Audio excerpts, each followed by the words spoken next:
एक था ठग। उसके घर में ठगी की विद्या पीढ़ी दर पीढ़ी चली आ रही थी। वह ठग अब बूढ़ा हो चला था। उसके दो बेटे थे। एक दिन उसने दोनों को अपने पास बुलाकर कहा, देखो बेटे, मेरा तो बल गया, उम्र गई और अब तो मोटी चेतना के दिन भी आ पहुँचे हैं।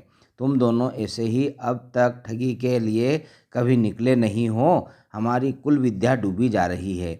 दिन रात इसी सोच में घुलता जा रहा हूँ। मेरे बाद हमारा नाम डूब जाएगा। बड़ा बेटा उठ खड़ा हुआ। वह बोला, मुझे 100 रुपये दो, मैं जाता हूँ। उसने 100 रुपये लिए और निकल पड़ा। एक दुल्की घोड़ा मोल लिया, अग्गड़ बग्गड़ बांधा, पाट पटंबर पहने, फेटा कछनी कसी, पहन ओढ़कर एड़ी चोटी, सजा धजा ली और घोड़े पर सवार होकर चल पड़ा। वह एक राजा के राज में पहुंचा। उसने जाकर राजा से कहा, मैं घोड़े फेरने वाला हूँ। यह कहकर वह राजा के ही घर में रहने लगा। एक दिन राजा ने कहा, मेरे पंछी राज घोड़े को फेर लाओ। पंछी राज राजा के घोड़ों में सिरमौर था। वह बच्चे ने ठग ने उसकी पीठ पर चढ़ते ही तड़ातड़ घोड़े को जड़ दिए। घोड़े को जैसे ही उसने तड़ातड़ मारा, घोड़ा पछाड़ पंछी राज पछाड़ खा करके दौड़ पड़ा। एक ही छलांग में 100 कोस फांद गया।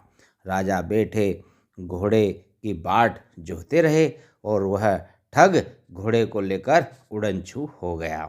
तड़ातड़ घोड़ा जो है मार खाता पंछी राज और दूर भागता गया और एक दूसरे राजा के नगर में जा पहुंचा। उस राजा ने जैसे ही पंछी राज घोड़े को देखा, उस पर लट्टू हो गया। उस ठग बच्चा बोला, मैं घोड़े का सौदागर हूँ सरकार, आपके ही श्री चरणों में यह घोड़ा भेंट करने के लिए आया हूँ। राजा बहुत खुश हुआ। उसने उसे 1000 रुपये नगद और जोड़े जोड़े पाट पटंबर बीर बली कुंडल कंगन कंठा और राह खर्च देकर विदा किया। घर पहुंचकर सारी धन दौलत बाप के आगे रखकर उसने बाप के पांव छुए तो बाप ने सारा हाल चाल पूछा।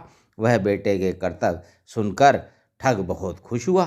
साथियों, इस प्रकार से ठगी को समझें और आज वातावरण में जो ठगी का चल रहा है, इसको भी आप पहचानें और अपने आप का चेहरा देखें और ठगों से सावधान रहें। साथियों, मेरे वीडियो आपको पसंद आते हों, अच्छे लगते हों तो लाइक करें, शेयर करें, सब्सक्राइब करें और अपने बच्चों को, अपने परिवार के जनों को आप ज़रूर सुनने के लिए बोलें। धन्यवाद साथियों।